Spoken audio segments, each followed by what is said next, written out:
మామిడికాయ ఊరగాయని మరిపించి వంకాయ ఊరగాయ చాలా బాగుంది అని అనిపించే వంకాయ ఊరగాయ చేసే విధానం చూద్దాం రండి. అందరికీ నమస్కారం అండి. కూరగాయల్లో రారాజు వంకాయ.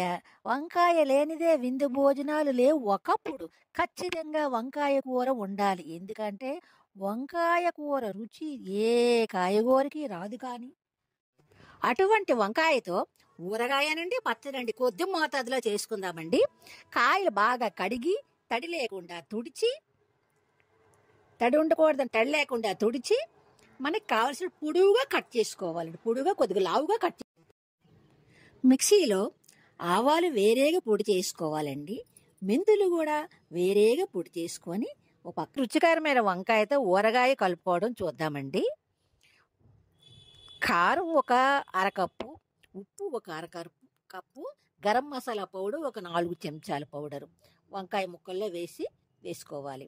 100 గ్రాముల దాకా పచ్చి ఆయిలే వేయాలండి. బాగా కలపాలి. పచ్చి ఆయిల్ వేసి బాగా కలుపుకోవాలి. మనం ముందుగానే తయారు చేసుకున్నాం కదండి మెంతి పొడి, ఆవ పొడి. అది ఒక గుప్పుడు అనమాట. కొద్ది కొద్దిగా వేయాలి. మెంతి పొడి ఎక్కువ వేసినా, ఆవ పొడి ఎక్కువ వేసినా చేదు వచ్చేస్తుంది. కాబట్టి తగినంత వేసుకోవాలి. నా దగ్గర బఠానీలు ఉన్నాయండి. అవి కూడా వేసాను. మంచి టేస్ట్ వస్తుంది కదా, ఊరిన తర్వాత మంచిగా టేస్ట్ వస్తుంది అనేసి చేసి అన్నీ బాగా కలుపుకోవాలండి. బాగా కలిపడంలోని ఈ వంకాయ తింటే మనకి రారాజు కదా, వంకాయ రారాజు. ఈ వంకాయ ఊరగాయ తింటే అండి మనకి మామిడికాయ ఊరగాయ తినాలన్న ఆలోచనే రాదండి. అంత రుచిగా ఉంటుంది. మరలా ముక్కలన్నీ బాగా కలిపి ఉప్పు కొద్దిగా చూసుకోవాలండి. 4 పచ్చిమిర్పులు కూడా వేసాను. ఊరిన తర్వాత పెరుగన్నంలో తింటే చాలా రుచిగా ఉంటుందని నేను 4 పచ్చిమిరపకాయలు వేశాను.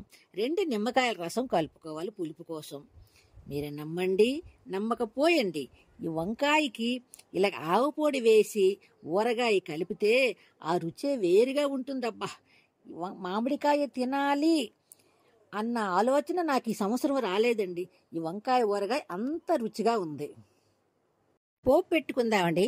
పోపుకు నేను ఆయిల్ తక్కువ వేసి, ఎందుకంటే ఊరగాయలోనూ ఎక్కువ ఆయిల్ వేసాను కనుక.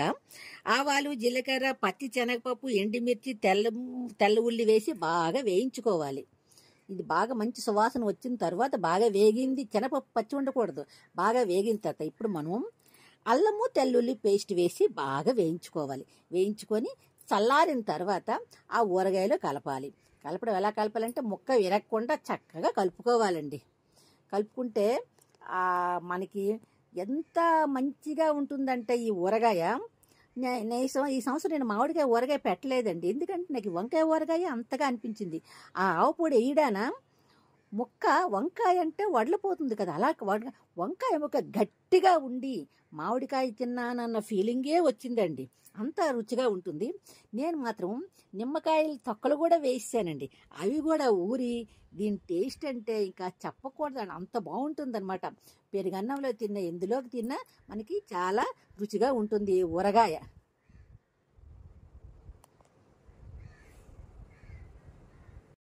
వేడి వేడి అన్నంలో ఈ వంకాయ ఆ ఊట వేసుకొని ఒక్క పచ్చిమిరపకాయ, ఒక నిమ్మకాయ తొక్క, 4 బఠానీలు, ఒక వంకాయ ముక్క వేసుకొని తింటే ఆ టేస్టే వేరబ్బా. స్వర్గం ఎక్కడో ఉందా కాదు, ఈ వంకాయ ఊరగాయలోనే స్వర్గం ఉంది. మామిడికాయ వద్దు, వంకాయ ముద్దు అన్నంత రుచిగా ఉందండి ఈ వంకాయ ఊరగాయ.